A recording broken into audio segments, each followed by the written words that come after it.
Existe un atlas, la literatura, donde todos los territorios son mi tierra. Puedo adentrarme en ellos al leer con el caminar de los ojos y de la imaginación. Estos viajes sin límites son posibles gracias al oficio de la traducción, un fabuloso hallazgo humano que alguien, cuyo nombre no recordamos, inventó en tiempos remotos, en el érase una vez de los cuentos. Como escribió José Saramago, los escritores hacen las literaturas nacionales mientras los traductores construyen la literatura universal. A quienes me han regalado la patria de su idioma, a quienes aceptan ser yo para que yo sea otra, mi familia de Babel, quiero expresarles mi gratitud infinita. Ahora mismo mis palabras se desdoblan en una traducción. El mismo río con distinta agua, idéntica partitura con diferente instrumento. Este discurso resuena en dimensiones paralelas que nos permiten estar juntos. Las ideas cambian de piel para seguir palpitando. Es el arte de unir universos, una tarea de bastidores y penumbras. Les pido que agucen el oído y escuchen, aunque sonó hace siglos, la percusión rítmica de cascos de caballos. Los jinetes son hombres sabios, astrónomos, físicos, matemáticos, filósofos. Acuden desde toda Europa, por tierra y mar. De sus ropas polvorientas brota un hedor desagradable a sudor de senderos, bosques, posadas, establos y puertos. La fetidez acompaña al trotamundos de la Baja Edad Media. Estos individuos malolientes y hambrientos de saber viajan a la ciudad de Toledo, en Castilla, encrucijada de Oriente y Occidente, el lugar donde se conservan y se traducen cuidadosamente los rescoldos de la sabiduría clásica y bizantina, enriquecida por el conocimiento científico y literario hindú, reinterpretado por la cultura islámica y traído a la península ibérica por la dinastía omeya. En este territorio de frontera se condensa una larga historia mediterránea de esplendores. ¿Qué persiguen nuestros hediondos personajes? Han cruzado el continente en busca de traducciones que copiarán y enviarán en baúles o alforjas, dando tumbos a las universidades, monasterios y estudios de Montpellier, de Marsella, de París, de Bolonia, de Pisa, de Oxford, de Praga, de Viena, de Heidelberg. En Toledo, territorio fronterizo, había nacido una fabulosa escuela de traductores, cuya onda expansiva llegaría a Salamanca, Sevilla o Tarazona, donde brotaron escuelas, centros de traducción, bibliotecas, espacios de conocimiento y saber compartido. Pocas veces recordamos hoy que el Pachatantra hindú o las obras de Aristóteles perdidas en Occidente llegaron a Europa por estas rutas. Fueron traducidas del árabe al castellano en fechas tan tempranas como el año 1080 y de ahí siglos después desde el latín al alemán o el inglés. Los pensadores europeos de los siglos XI, XII y XIII bebieron de estas fuentes a través del manantial de la Divina Comedia de Dante o la Suma Teológica de Santo Tomás, influidos ambos profundamente por Ibn Arabi de Murcia o por Averroes de Córdoba. Al principio, mientras gobernaron reyes lo suficientemente inteligentes y tolerantes, las bibliotecas fueron protegidas y las diferentes comunidades de estudiosos judíos, musulmanes, cristianos mozárabes y cristianos romanos pudieron trabajar juntos. Aquellos sabios traductores fueron gentes tenaces y mestizas. Inventaron el vocabulario con el que explicar las nuevas ideas. Nuestra deuda con sus búsquedas y afanes es inmensa. Algunos clásicos han llegado a nosotros solo como traducciones. Ciertas obras indispensables para entender Europa sobrevivieron al naufragio del tiempo porque cuidaron de ellas en tierras extrañas y culturas ajenas.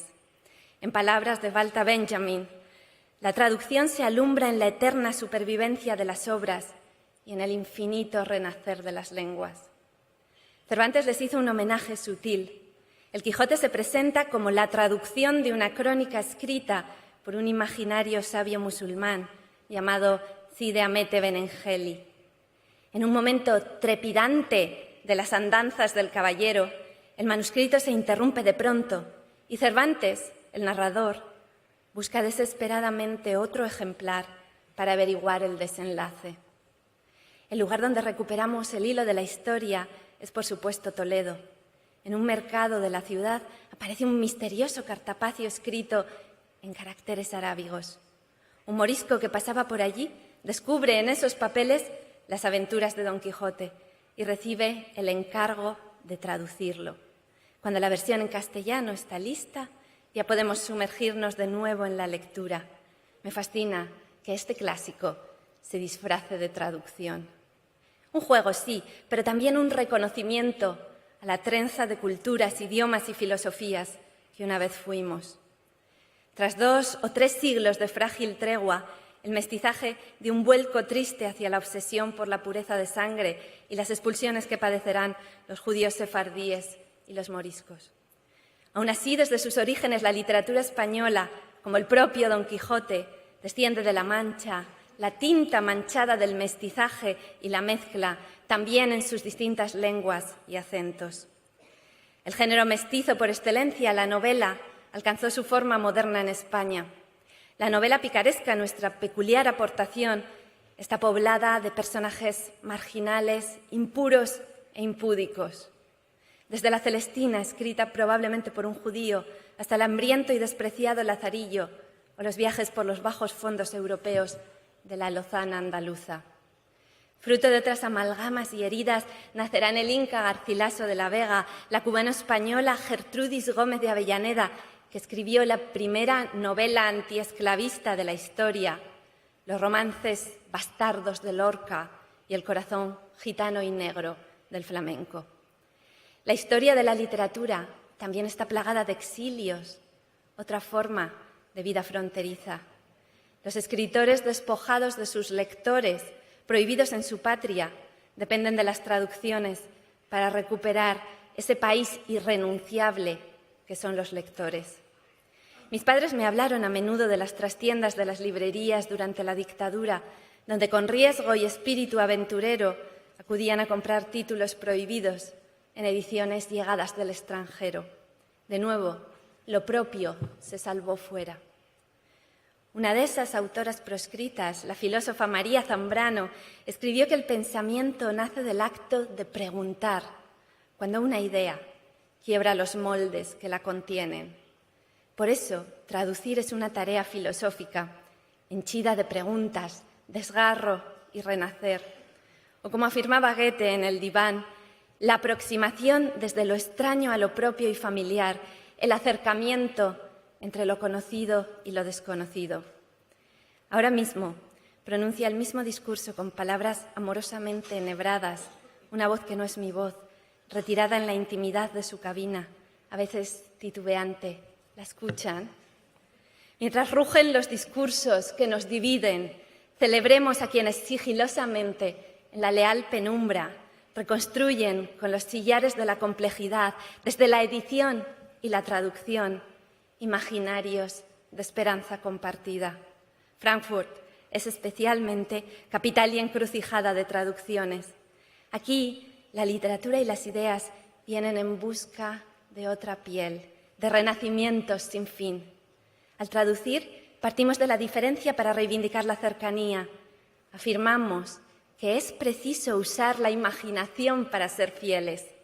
Sabemos, como Goethe, que los idiomas extranjeros se buscan, se necesitan, se intercambian regalos y metáforas. Como María Zambrano, nos exiliamos al país interminable de las páginas para explorar las preguntas más audaces. Como Cervantes, esperamos que en la algarabía de un mercado, un desconocido bilingüe haga continuar el relato.